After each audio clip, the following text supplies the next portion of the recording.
vakaras, aš Andrius Granickas, atstovauju įmonę Šildymo sprendimai. Kontaktėlių, kam bus įdomu, po seminaro duosiu. Mūsų įmonė užsiima ypatingai su atsinaujinančiais šaltiniais, tai geoterminis šildymas bei saulės energija. Ypatingai šiais metais labai daug žmonių, mes pagrindė su individualiais namais darbuojamės. Bet yra ir didelių projektų, su ne viena dabar, nematau čia irgi iš daugiabučių buvo užsakymų, skaičiavom jau ne vieną daugiabutį, kaip renovuoti su geoterminiu šildymu. Ir turim programėlės, taip pat bendraujam su Aurelijum Vaitiškiu, mes esam bendradarbiai, jau senai dirbam kartu, tik jis dabar atsiskyrė, turi savo įmonėlę ir jisai projektus jis daro. Tai va, Aurelijus ir Vytui darė šitą projektuką, jo namai. Tai va, Vytautas kariauja su valdžia, o mes, jo darbas toks, o mūsų darbas kaip tai įgyvendinti, būtent techninę pusę. Tai yra gręžiniai, katilinės ir visas techninis darbelis. Tai va, kur yra, ką norėčiau pasakyti apie saulės energiją, kodėl ją verta jungti su geoterminiu šildymu. Nes iki šiol mes galvodam, kad iš vis saulės baterijos jos neatsiperkantis, brangus dalykas ir dar 2 metai atgal mes tą produktą turėjom, bet visai neparduodavom. Pernai ir šiemet labai didelis šuolis, visi nori, individualūs namai, tai ypatingai kas ten su kietu kuru katilais šildosi, jie daug statosi saulės baterijų, nes žiemą, tai yra vasara, daug susitaupo energijos. Su geoterminiu šildymu, dėl ko yra naudinga jungti saulės baterijas, nors ir taip jau atrodo su geoterminiu šildymu vandens ta kilovatvalandė pagaminta labai pigi gaunas, 3 kartus pigiau negu su elektra. Bet yra kiti niuansai, tai kaip šilumos siurblio ilgaamžiškumas. Vasarą praktiškai šilumos siurblys nebedirba, jūs viską išjungiat, šilumos siurblys tarnauja iki 30% ilgiau. Tai irgi labai svarbu, aš manau, investicija į daugiabutį 200 000 ir jeigu jis skaičiuojamas, sakykime, 20 metų. Nors pirmi geoterminiai siurbliai Lietuvoje dirba prieš 15 metų, buvo įvežti ir sklandžiai dirba, mes juos prižiūrim. Ir man pačiam nekeisti, dar ten toks primityvus tas darbas, jų ten iš viso. Kas dabar yra pasiekta, tai yra toli gražu, aš įsivaizduoju, po 10 metų vėl pasikeis šilumos siurblys. Vėl bus tas dabartinis atrodys, kad čia seniena. Bet skaičiuokim, kad 20 metų jis jums tarnaus. Nes kompresorius, tas jo širdis, šiaip gamintojas duoda 35 metų garantiją, kad jis tiek turi dirbti gamyklai. Gamykla duoda tik tai 2 metus pačiam įrenginiui, bet šiaip skaičiuojamas kompresorius darbas 35 metai. Tai va, tai saulės energija, dėl ko ir yra gan svarbi ją įterpti į geoterminį šildymą, ypatingai ant daugiabučių. O kokia kaina dabar 1 kW galingumo saulės? Daugiabučiai labai skiriasi vėl, aišku, daugiabučiai daug bus pigesnė ta 1 kW įdiegimo kaina negu individualiam namui. Individualiam namui, sakykime, taip 300 litrų boileris, 3 plokštės, tai yra 6 kvadratiniai metrai saulės panelės, ne jokių būdų ne kolbiniai kolektoriai, kur iki šiol dar buvo čia populiarūs. Juos Europą uždraudė, ten yra blogis, galim sakyti. Jie dirba, bet ne taip efektyviai kaip plokšti. Ir individualiam namui 10-12 tūkstančių litrų kainuoja, 6 kW energijos, tai 300 litrų boileris.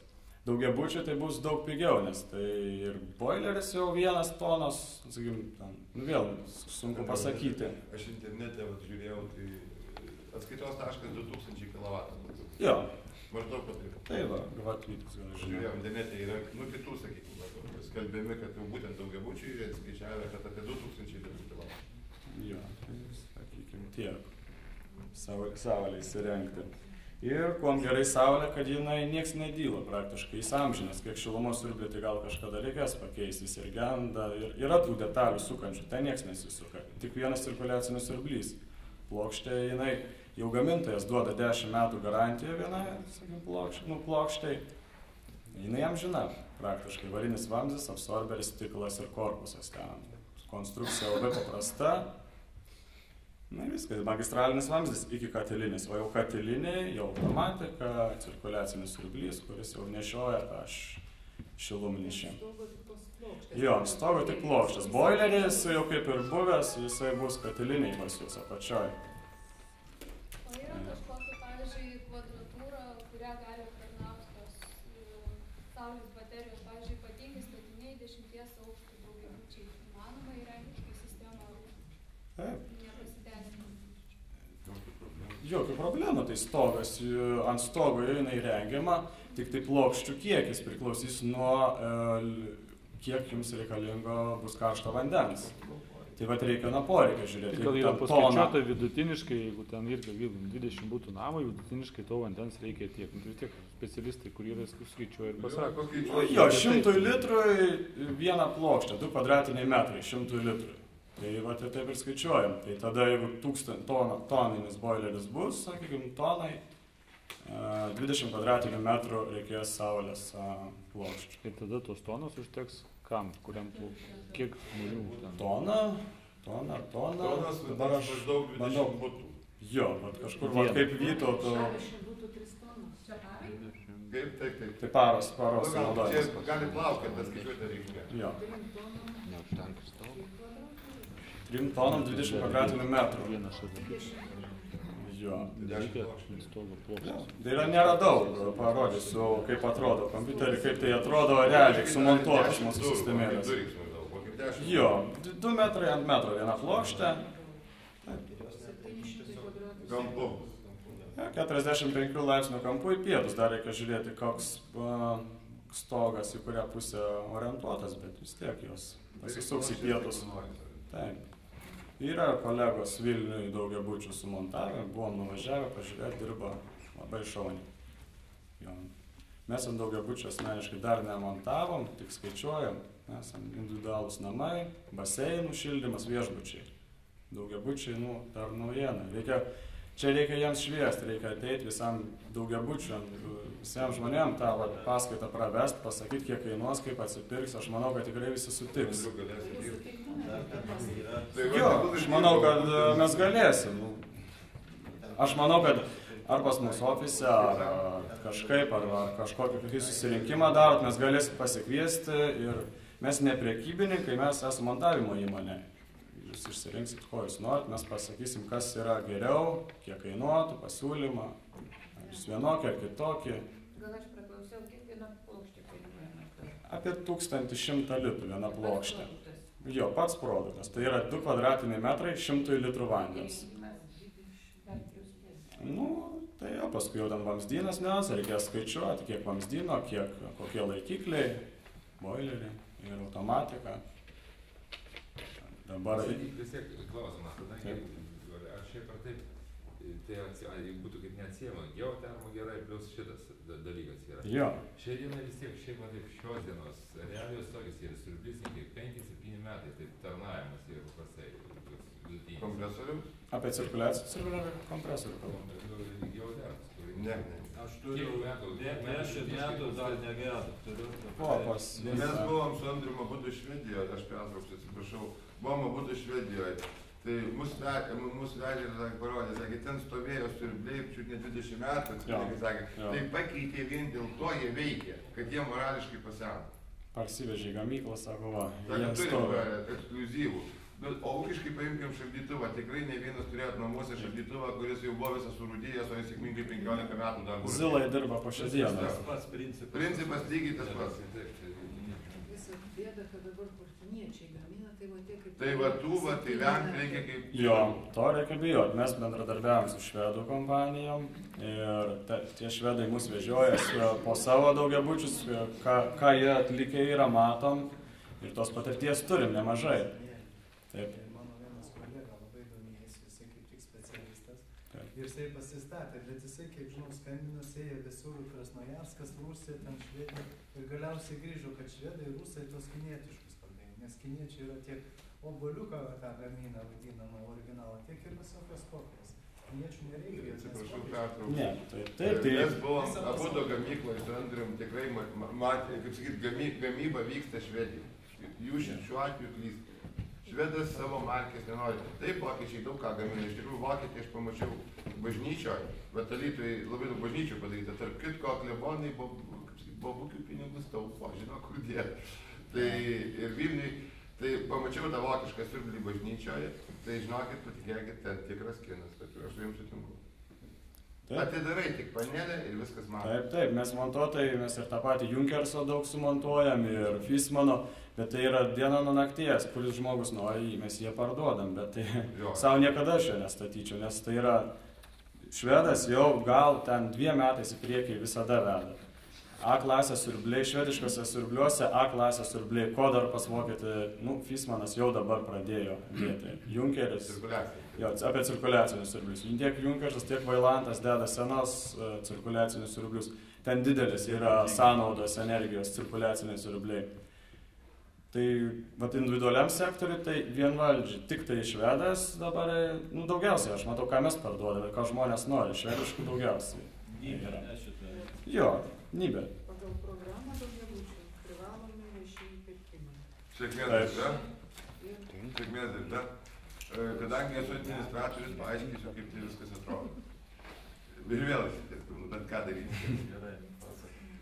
Tai viskas labai gražiai viešuose pirkimuose, bet vienintelis dalykas, kur negalioja kainos modelis, tai yra ranga, būtent įrengimas. Visi kiti yra mažiausia kaina, o čia galima naudoti naudingumo koeficientą, balų sistemą. Jeigu jūs susitvarkot balų sistemą ir jūs pirkimų, sakykime, sąlygose tą susitvarkot, viskas tvarkoja, jūs nusipirksit tą, ką norėsite. Tai reikia kriterijus surasti, kaip reikia vertinti, pagal naudingumą perkant turi būti kriterijai. Taip, tai tam ir yra specialistai, jūs, tai būtent, kad yra specialistai tam. Mes labai daug dirbam su specialistais. Ne kiekvienas specialistas savo produktą, aš įsivaizduoju, palaiko. Nerandam kriterijų, kad būtų ne kinietišką siurblį nupirkti, o kokį nors švedišką. Vienas iš kriterijų geotermikos, iš vis, imant kompresorių patį, sakykime, ir orinį šilumos siurblys, vienas iš kriterijų, apie kurį gamintojai nutyli, o jis yra ganėtinai svarbus viešajam sektoriui, nes nesvarbus, aš nepaminėjau, galvojantis paminėjęs, tai yra freono kiekis kompresoriui. Jeigu žmonės kažkiek išprusė, tai turi žinoti, kad tai yra, kuo daugiau freono, tai tuo didesnė bomba, sakykime, name. Tai ten iki 3 litrų skaitosi nepavojingas įrenginys. Jeigu daugiau negu 3 litrai, jau reikalingi specialūs priežiūros leidimai ir yra skaitosi jau pavojingas įrenginys. Tai vienas iš kriterijų. Ir tikrai mažai siurblių yra su tokiu freono kiekiu. Pramoniniu. Iki 3 kilogramų. Ir vokiški 10 litrų. Jo, ten 10, įsivaizduoju. Tokios pačios galios, freono. O vokiški, o kinietiškų jau aš ten nesigilinau, net visą jų. Tai vat kaip reikia juos atskirti. Savajam pagal kiekį. Tai vat tą rodiklį kažko. Tai dar vienas rodiklis. Matot, galit labai aiškiai sertifikavimo sistemą, ISO sertifikavimai yra ten visokiai. Tai jeigu normali sertifikavimo sistema, tai kinas nepraeis. Ta priežiūros vadinamoji.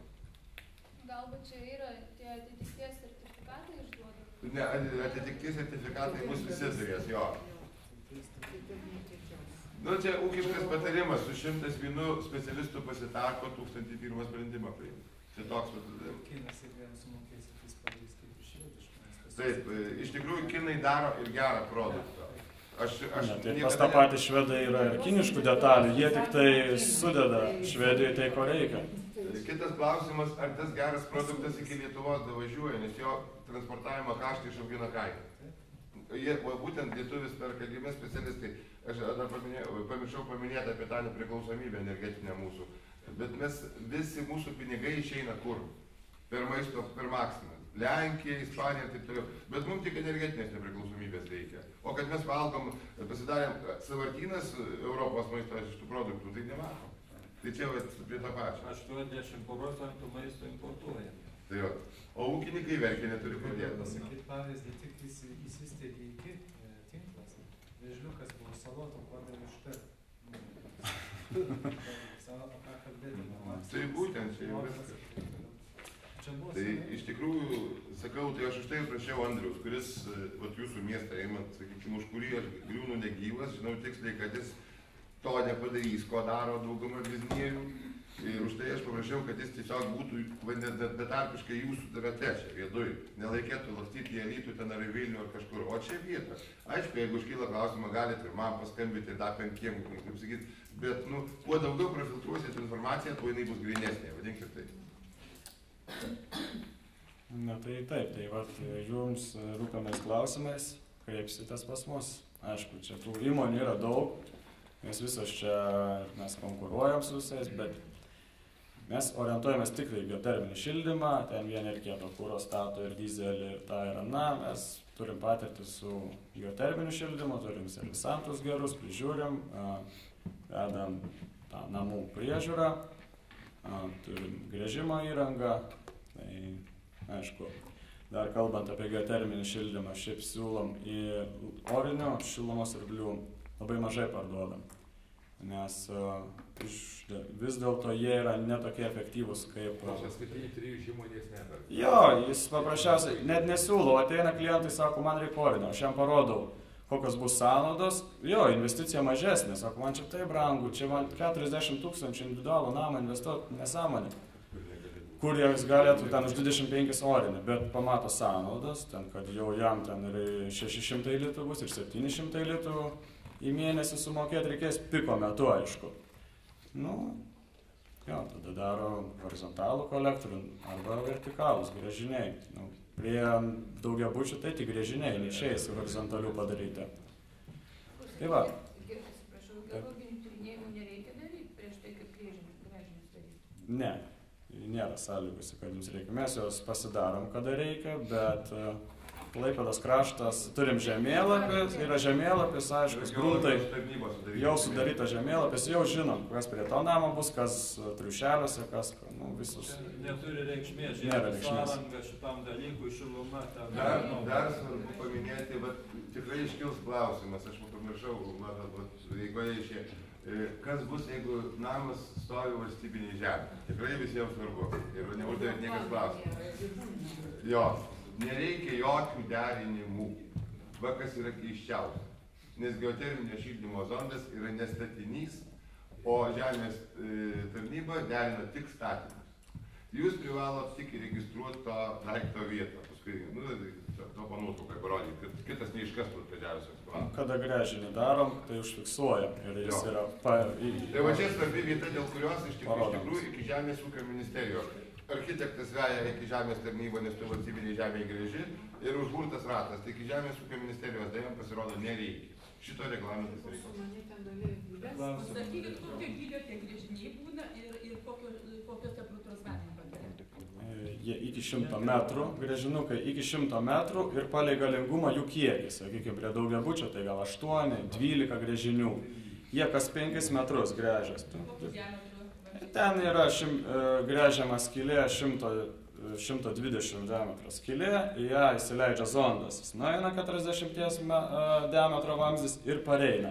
Išeina iš šilumos siurblio -2, nu gal 4 laipsniai šilumos, pareina +2. Čia jau, kada yra blogas gręžinys, šiaip dažniausiai iki +5 pareina.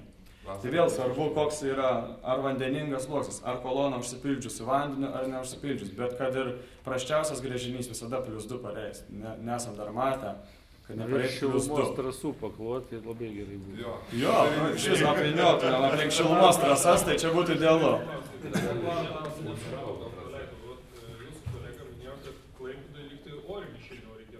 Jo. Aš kalbu apie individualius namus, mes didesnę patirtį turim. Žinokit, teoriškai yra tokių vietų, kur nebus kurtų gręžinių daryti. Jo, tai aš minėjau tai, kad jūs, kadangi turite netokias atšiaurės sąlygas, tai jums yra, ir tai yra jau didelis mūsų taupymas gausis. Ką jūs tą piką turėsit? Nu mėnesį, pusantro. O šildymo sezonas tai pas jūs apie 8 mėnesį. Realiai tai... Tai ta orinė sistema būtų pigesnė negu... Jos įrengimas pigiau. Nereikia gręžinių. Gręžiniai, pusė visos įrangos kainos sudarys gręžiniai. Gerai, tai 30 būtų 160 kvadratinių metrų kažkur tai. 1600 kvadratinių. Jo. Tai kokia preliminari kaina? Apie 75 kW, tai 3 orinukai, padim 5, kiek dabar. Apie 100 000. Nu, 120 tūkstančių bus oriniai šilumos siurbliais įsirengti. Orinis dar turi tokį pranašumą, kad iš karto užtikrina ventiliaciją namo, va čia kas liečia pelėsį, vyksta cirkuliacija, ventiliacija, ypač visuose tose namuose, kur blogas vėdinimas. Ne, tai čia oras nekalbam. Čia apie nega oras, jau mes oras vanduo, jo ant ventiliatoriais statysis. Supirinių koeficientų mūsų vangiuosis sporto sąlygos. Čia atsarbu paminėti tai, kad vasarą jisai jau jums tas koeficientas elektros ir sakykime, šilumos jau bus ne 1/4, bet gali būti 1/7. O garsas noriu paklausti, o nuo tų ventiliatorių garsas yra kas nors? Neviršiai 40 decibelų nei vienas. Mes balkonę po virtuvės lango Alytui, pirminį iš tikrųjų variantą nuo to pradėjo. Jo, pas Vytuvą. Jo, balkonę pastatė ant džiovyklo, šalia kaip sakyti, name ir jokių problemų. Tai dar tada klausimas. Tai pavyzdžiui, pastačius tą orinį šildymą, tai ten Rusy reikalinga ta modernizacija, ar kaip sakėt, ten stoja? Tas pats, tau tik šilumos šaltinis, viskas tas pats, tik šilumos šaltinis skirsis. Lygiai tos nereikia, ko tu darai. Tas pats orinis, jis valdys irgi, jisai tau įjungs tą vadinamą, aš vadinu Alytui Litesko, nežinau, kas Klaipėdoje gal kaip tos energija, tai įjungs papildomą šilumos šaltinį esant oriai. Automatika dirbs.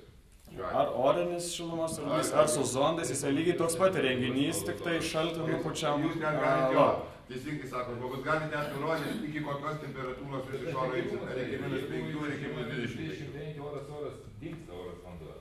Tai taip su individualiais namais darom, kada yra dujos ir orinis šilumos siurblys. Jisai dirba iki -10 orinis šilumos siurblys, nuo -10 jungiasi dujinis.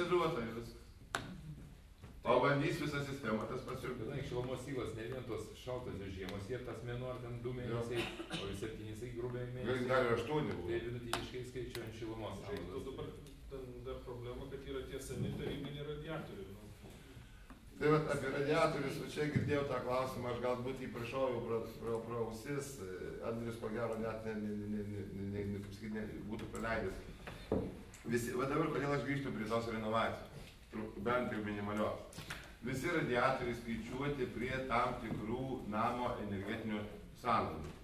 Tai jeigu mes mažiname energetinės sąnaudas namo spinduliavimą, turiu išorę, reiškia, kaip po teoriškai radiatorių plotas gaunasi per didelis.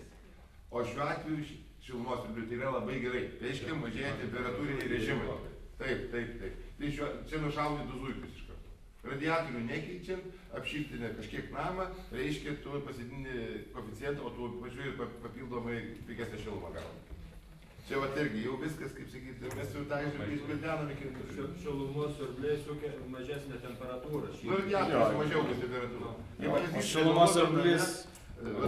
Aš suprantu, teoriškai neįmanoma pakelti virš kiek 50-60, tai yra maksimum.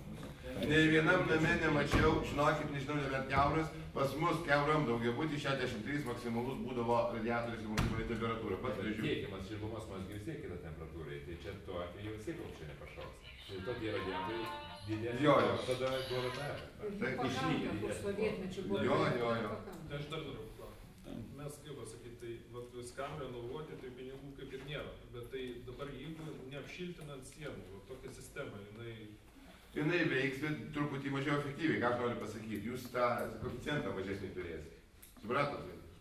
Nes jeigu būtų apšiltintas, tai aišku, jums jos ir mažiau reikėtų daryti, investicija mažėtų automatiškai į tuos siurblius, nes mažiau reikėtų šilumos. Ir jūsų tą pigesnį šilumos savikainą.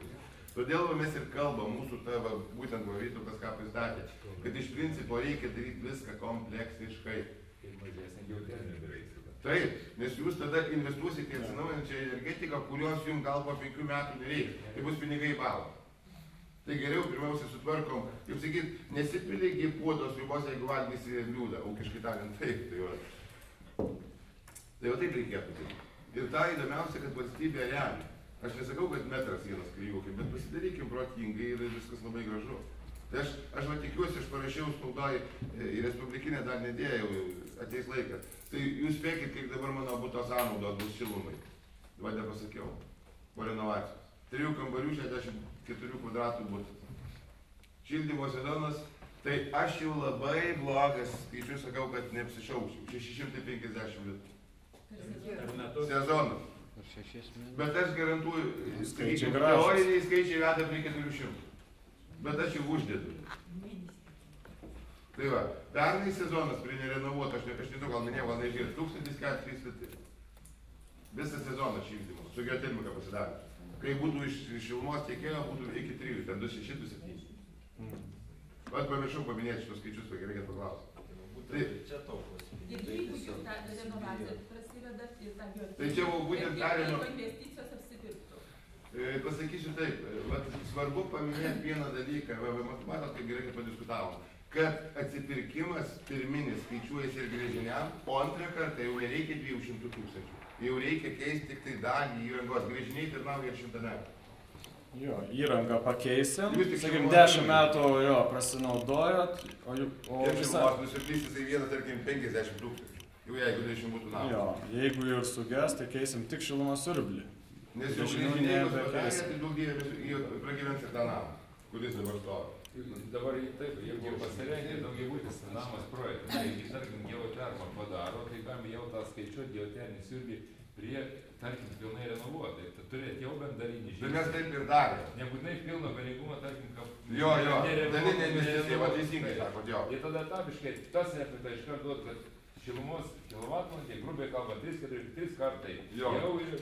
Ar teisingai kalbant, ar ką, bet esmė pati kaina jau kitai. Tai mes taip pat ir padarė. Mūsų namas lygiai taip pat ir padarė. Tai mes pernai prie -30 iš šilumos tiekėjo papildomai ėmėm šilumos, o čia irgi savo įdomu, tai tikrai bus praktika. Tai yra 5% šilumos. Tai yra, mums trūko 5% šilumos vasario tą mėnesį. Ta kas po renovacijos, tarkim, atitinka. Po renovacijos jau nereikia. Nebuvo renovacijos. O dabar mes tam renovuojam, kad mums užtektų atsinaujinančio šaltinių pilnai uždengti visą ralį. Bet Jessica remia tik tai, jeigu apšiltinį. Kartu viską remia, bet turi viską daryti kartu. Jeigu geoterminio nerems. Atskirai nerems. Skaičiau programoje, va verta paminėti ir iš tikrųjų aš manyčiau, kad jeigu va Vytautas šį vietoj bus, reikėtų aplinkos ministerijai tokį kreipimąsi parašyti. Dabar pradėjo iš... Jau čia viskai politika, jinai liečia mus. Pradėjo finansuoti atsinaujinančius aplinkos ministeriją per šitą taršos leidimų programą ir jau privačiuosi. Bet spėkit, kas administruoja. Tai Irštvo Kyšininkų laiptas yra toks. Lietuvos aplinkos apsaugos investicijų fondas. Tai ten be čemadano nėra ko važiuoti. Bet iš jūsų Tai aš ką noriu pasakyti, kokį mes turim sukurti valstybę, priversti valstybę tarnauti žmogui. Tai aš prisimenu seną modelį. Kaip perki kompiuterį, atėjai mokesčius, padėjai sąskaitą, viskas, gavai atgal kiek ten tų procentų.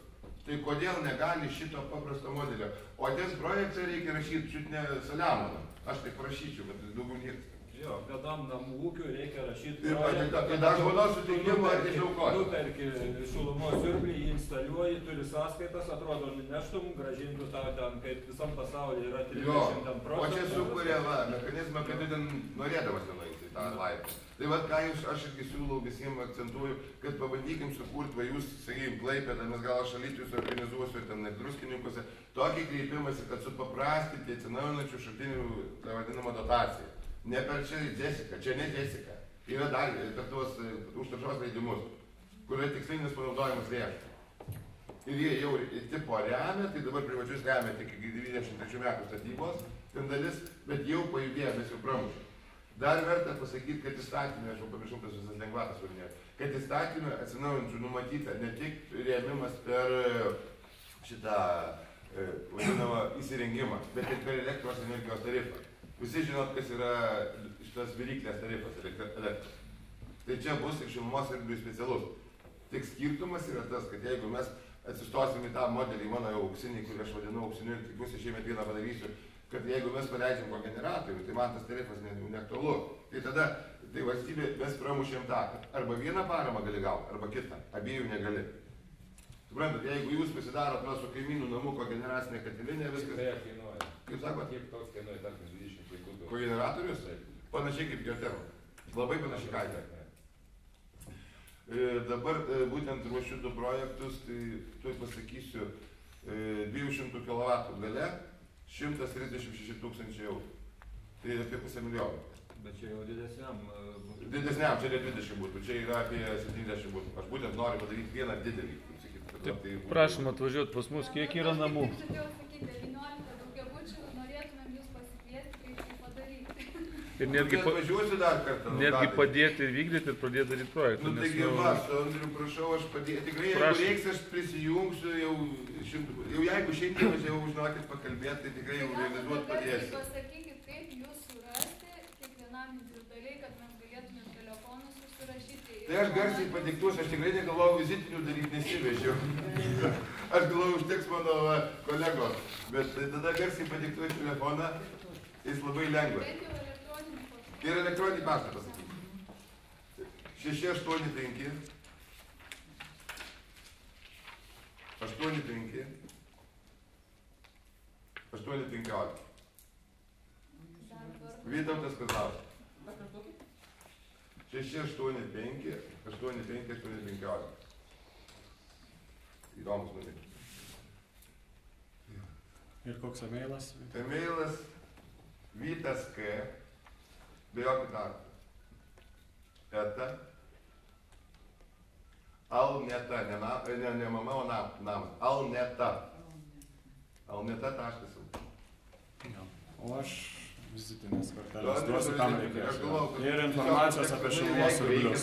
Kam bus įdomu, tai turėsiu brošiūrų, aprašymų, veikimo principai ir visiems. O tikrai, jeigu bus norinčių, sakykime, labai visą projektą, kad atsirastų dar vienas, du...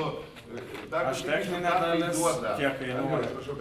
Pasakysiu, ką tai duoda, aš pasikartosiu. Ne vien kaina, ponai, jūs žinot, ką reiškia konkurencija šilumos tiekėjai. Jūs pradės galvoti. Kaip pavyzdys to, kad aš paėmiau tą biokurą, minėjau jau dabar, kad iliustruoju. Stokholmas kūrena katilinės pagal tai, kas tuo metu rinkoje yra koks kuras pigiausias. Ten principas yra maždaug toks, degimo kamera ir keičiasi antgalis. Arba malkas dedi, ar ten biokurą, ar panašiai. O ne taip, kaip pas mus pastatėm dujinį pečių, susiženinom ir su jų numirsim. Jau tai ūkiškai. O ten yra, pagal tai, kokia biržoje kūro rūšis yra pigiausia, tai keičiamas katilinės kūro rūšis. Tai va, tegul pradeda ponai mąstyti, kad ne vien tik dujom kuriantą, mazuto kažkuo. Jeigu rinkoje pigiau yra biokūras, galim padaryti biokūrą, o tai mes sudarydami konkurenciją, jų nepirksim produktų, suprantat? Nes jie dabar iki nepaiso nieko.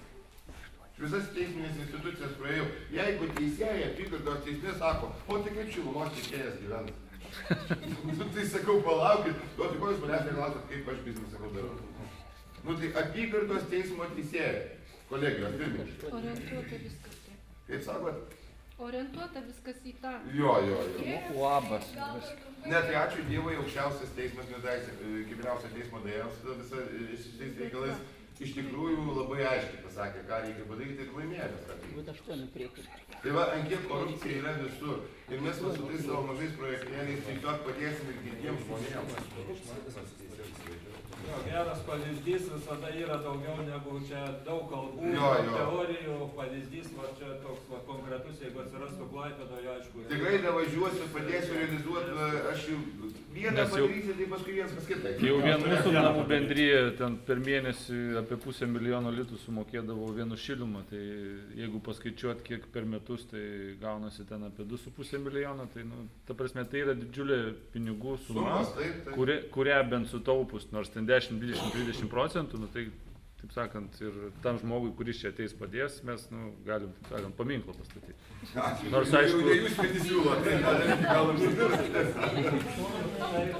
aišku, tai bus su kaimynam gal nelabai patiktų, nes kaip pradedi šnekėti, tai visi... Kai pradedi apie pinigus kalbėti, tada Aš žinokit, man savo namą patirtį, dabar tai draugiškai pasidalinsiu. Iš tikrųjų, nereikia pasakoti, čia yra klaida. Kaip pirma klaida tai yra pasikviesti būsto agentūros, BOPU pavadinamą šitą specialistą į susirinkimą. Tai Atvažiuoja, neesmė. Bet įdomiausia yra tai, kad jau aš iš praktikos žinau, jeigu popas yra ten moteriškė ir vyras, tai 70% kad ten namie nieko nebūtų.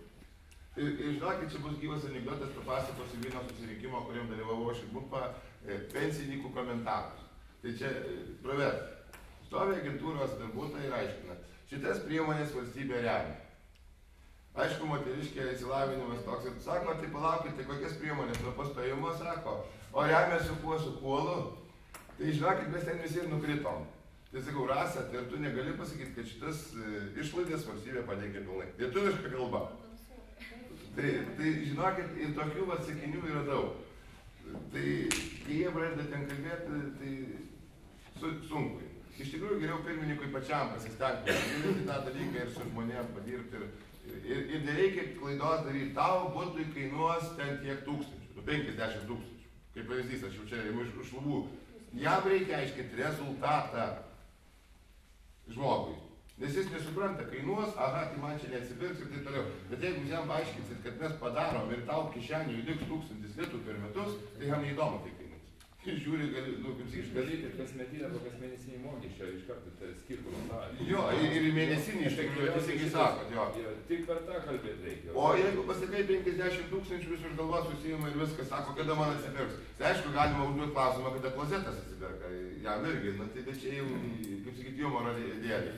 Yra čia tų niuansų. Ir sunkus, tai žmonėms iš tikrųjų aš labai daug tų susirinkimų pravažiuoju ir Alytuje, ir Druskininkuose buvo ir visur.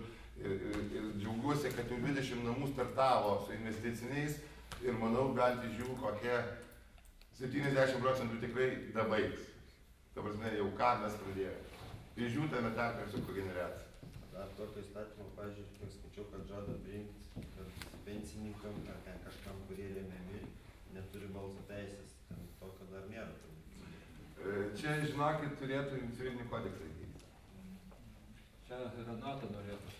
Aš norėjau biškai kaip blondinė į temą, bet man labai rūpė. Jūsų Gerai. nuomonė apie šitą statomą monstrą Fortumas ir ateitį. Fortumas, Šiukšlių deginimo veikla. Mūsų lesų zonoje. Ir suprantate, kokia ateitis. Kur jie dėsi, ne? Taip liaudiškai lietuviškai. Jeigu čia nebūtų Lietuva, švedai irgi degina atliekas ir dar jas perka. Jeigu čia nebūtų Lietuva ir mes grįžtam prie to žodžio korupcijos nebūtų, tai būtų viskas tvarkoje. Nes mano geras draugas Lenkijoje turi gamyklą, kurie gamina būtent kaminavimo įdėklus, kurie jau išfiltruoja tą orą. Švedai degina, bet kaip pas mus kas, pas mus žiūrės verslo. Ir nežiūrės, jisai tą filtrą, jisai išmes ir baigsis. O kokia ateitis dabar bus? Kur jie dės? Juk ten toks, mes žinot, tik irgi apgraibom, nes nieko tiksliai nežinom. Apie Fortumą. Ten kažkoks katilas, kuriam reikia ypač daug ten tų šiukšlių ar žaliavos. Žinot, kokia bus ateitis? Aš turiu, sakykime, jau čia vėl iš seminarų patirties. Buvau seminarė, kadangi Alytus yra Lenkijos pasienio regionas skaitosi. Tai mes su Lenkais tarptautinį darėm seminarą apie šilumos kainų palyginimus, ten ir toliau, energetiką. Tai Lenkui aš pasiūlyčiau, va dabar ką aš jums kalbu, tai jis man, atsiprašau, jis nukį pasiūlytų. Jeigu jisai randa bendro to šilumos teikėjo vamzdį, tai jis tik prie jo jungiasi, nes tai yra pigiausia. Tai yra normalioj valstybėj normalus variantas. Tai va tas laukia, o čiagi viskas iškreipta, čia negali nieko prognozuoti. O kur jie dės tą visą tai va toliau. Įstatymą išdės, kad mes pirktume? Tai va dabar kur jie dės, pasakysiu. Alytui statė, gal girdėjot, biokuro paleido katilinę, čipsinėmis vadinam. Ir aiškina visi, kad atpirks šilumą. Girdėjau šitą, per visus televizorius. Tai kai paleido biokuro katilinę gegužės 1 dieną, šilumos kilovatvalandė centralizuoto tiekimo kainavo 33 centai. Šiandien kainuoja 36. Atpigo. Patys šilumos tiekėjai pasakė, kad, tai aš tą privesiu prie to seminaro iki galo, kad tuoj baigsis kas miškas, nebus kodėl. Tengi monstras, o jūs teisingai sakot. O prie to, sakykime, seminaro, tai buvo, kadangi ten ir truputį vietė energetika, tai šiukšlės, tai buvo mūsų atliekų surinkimo vadovas. Tai aš jam kaip vadovui, tai dievažys nukiduočiau kaip žmogus. Jis yra aiškinas, pastatė metano tą generatorių, sako, bet jis nedirba. Jo, sakau, tai kodėl nedirba. Žinai, sako, dzūkai bijo atlikų mažai. Sakau, o kiek kainavo studija? Sako, beveik 2 milijonai. Sakau, tai tą studiją darė ir pasodyk vietą bioatliekų. Ir jiems ir stovint visą aparatas. Išmesta krūvas pinigų, tas studijas padarė, tai va kur tie pinigai. Litesco statė tą biokurą, vyriausybė mums neranda pinigų, įsivaizduot, ūkio ministerija 7 milijonus. Aukštų dovanėlė. Tai va kur mes einam. Kodėl mes čia su Vytautu sėdim ir kariaunam su tuom nesąmonėm. Kur nepažiūrė, kur kaip sakyti, nespjausiai ten keurą. Va pavyzdys mūsų vienos narės, kaip sakyti, giminaitė, 150 telyčių neturi kur dėti, bet mums šilės parsineš pigiau. Gerai, dabar toks paprastas klausimas. Jūs sakote, ten Lenkas mielai jungiasi prie to vamzdžio. Tai kas gal irgi iš jūsų tos įsteigtos organizacijos protingi žmonės turėtų pasižiūrėti, kas čia yra per velniava, kodėl ta šiluma centralizuotai tiekiama, kuri logiškai turėtų būti pigesnė negu bet koks pastatytas šalia kogeneracinis ir visą kitą toks šaltinis, yra brangesnė. Žinot kodėl? Todėl, kad mūsų Landsbergį rusai puola, pradėsiu nuo politikos. Aš jam atkasus iškasiau, jis kažkaip nelenda, į Briuselį pabėgo.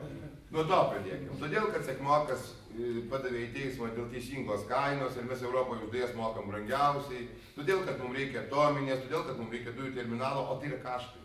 Tai yra kaštai. Mes investuojam į orą, į kosmosą. Čia kaip tėvas Juky. Aš jums atsakau labai paprastai. Dujų terminalą pastatysim, reiks atpirkti reiks. Atominę pastatysim, kur tą elektrą dėsim. Rusas pirks, Rusas neturės Kaliningradą jos pradėti. Jeigu, palabiskite, tada vaikščiu, apie Kaliningrado atominę. Čia Rusas daro tipo pardavimui. Ne komercijai Rusas daro atominę, o PRG užmaitėt prieš lėktuviniai gynybai. O pertekliaus bus va. Dabar aš dėl šito, kodėl pas mus taip yra Klaipėdos pavyzdys yra. Yra Klaipėdos energija, bendra galia instaliuota yra 200 MW. Tiek turi pajėgumų Klaipėdos energija. Dirba kažkur apie 400 žmonių. Vasaros poreikis yra kažkur apie 20-30 MW galingumo poreikis. Šito galingumo pilnai patenkina šitą įmonę Geoterma su 15 personalo. Dabar visą vasaros sezoną šitą Klaipėdos energiją faktiškai su visais 400 žmonių jie neturi ką veikti. Toliau, turint tokius pajėgumus, yra statoma privati įmonė šitą Fortumą, šiukšlių deginimo gamyklą. Kracas yra privati įmonė, kuri ima rinkliavas už šiukšlių žmonių surinkimą. Toliau, jūs atsiskyrė Klaipėdos rajonui garbė. Kartuoju jau ne pirmą kartą. Jo, visur, kur tik galiu. Nu ir toliau, nežinau, kokie ten santykiai bus Fortumo su šiukšlių deginimo gamykla. Bet tas faktas, kad žmonės yra apmokestinami, kad šiukšlės tos bus perkamos iš to kažkokią tai kainą, tos šiukšlės bus leidžiamos visos į orą, dioksinai, furanai. Filtrai kainuoja 2/3 visos gamyklos vertės, kurios kaina yra 650 milijonų, tai yra daugiau negu pusė milijardo. Privatus investuotojas, aš pavyzdžiui, kiek pažįstu verslininkų, neįsivaizduoju, kad jie investuotų ir laikytų šitų filtravimo taisyklių. Tuo labiau, kada Lietuvoje, aš galiu šitą užtikrinti, nėra laboratorijos, kuri matuotų furanus ir dioksinus. Toliau, furanai, dioksinai yra iš cheminių medžiagų faktiškai žinomų pati nuodingiausia. Kaip radioaktyvumas kaupiasi dirvožemėje, augaluose, visur ir išsilaiko šimtmečius. Tai yra, kaip sako, skilimas periodas yra labai didelis, kaip atominė. Šitas visas rajonas bus užterštas šimtmečiais. Vienu žodžiu, yra daroma absoliuti nesąmonė. Tai tą patį apie dujas šitas Skalūno paminėt galima. Geologai aiškiai pasakė, kad visiems vandens telkiniam bus šakės. Kaip aiškiai pasakyti negalima, bet yra tikimybė labai didelė. Yra tikimybė didelė, nes reikalinga labai didelis kiekis horizontalių gręžinių ir į kiekvieną gręžinį bus pumpuojama tūkstančiai kubų. šitų nuodingų chemikalų. Kurių sudėtis yra komercinė paslaptis. Ne tiek komercinė, bet viena iš sudedamųjų dalių yra, viena pagrindinių yra nuodai visokie, bet biocidas, kuris užmuša visą, kas gyva ir taip toliau. Toliau darant tuos gręžinius reikalingas hidropraplėšimas. Hidropraplėšimas tai yra toks procesas, kad plyšys plyšta plokštuma kažkuria, kuri yra mažesnio streso kryptim. Yra visiškai nevaldomas procesas. Priklausomai yra lūžiai, yra visokios struktūros. Tas plyšys gali išeiti į geriamo vandens horizontus. Vienas dalykas, kad ten 50% tų nuodų, tai čia yra turbūt 100 000 tonų pasilik žemėj. Kita ta dalis 50% nuodų išeis su dujom į žemės paviršių, kurį reikės kažkokiu tai būdu utilizuoti. Įsivaizduoju, 1000 tonų skysčio kažkur reikės padėti. Vienu žodžiu, yra Amerika gal savo gali leisti didelį plotą, nežinau. Amerika žinau, kodėl leidžia. Jie daro tą, kur yra kalnai, uoliena. Uoliena, bet jau yra aiškus užterštumas, yra jau dujos kraną atsuka. Tai va, kiek čia vis vadovų. Vienu žodžiu, reikia žiūrėti į visuomenę, žmonių interesus. Tai kaip padeginimo irgi pelenų lieka nemažas. Kiek santykinai? Prašau? Šiukšlių deginimo. Taip, tai nesumažėjo iki tona šiukšlių lieka 400 kilogramų pelenų, visa kita eina į juo. Jau čia skaitos šiukšlių deginimas. Noriu pasakyti, kad pelenai Pelenai irgi nuodingi, nėra kur utilizuoti. Uranai išeinantis per kaminą, mes niekada nežinosi, kada mes surinkome apie 20 000 parašų, kai čia kariam prieš kelis metus iš viso pietinio rajono, mums ačiū, Marigita padėjo irgi parinkti mums tuos parašus. Tie pelenai dar pavojingesni. Išbarstys ant laukų. Gamtos apsaugos įstatymus tų pelenų ant tiek jie pavojingi kaip radioaktyvios medžiagos negalima laikyti Lietuvoj, jos reikia specialiuose konteineriuose, išvežti kažkur tai į užsienį, koks užsienis, kuris šitas super. Tai turbūt jau, nežinau, ačiū turbūt atvykusiems alytiškiams.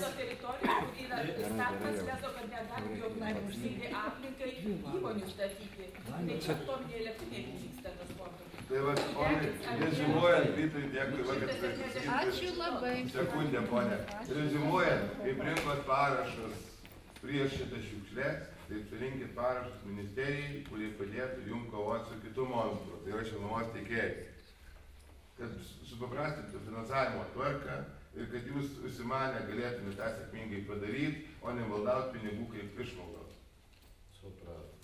Toks mano draugiškas patarimas. O jeigu atsiras norinčių daryti, iš tikrai padėti. Tai gal jūs sukurkite tekstą. Ačiū visiems, jeigu klausimų, kokių pokalbių prašom.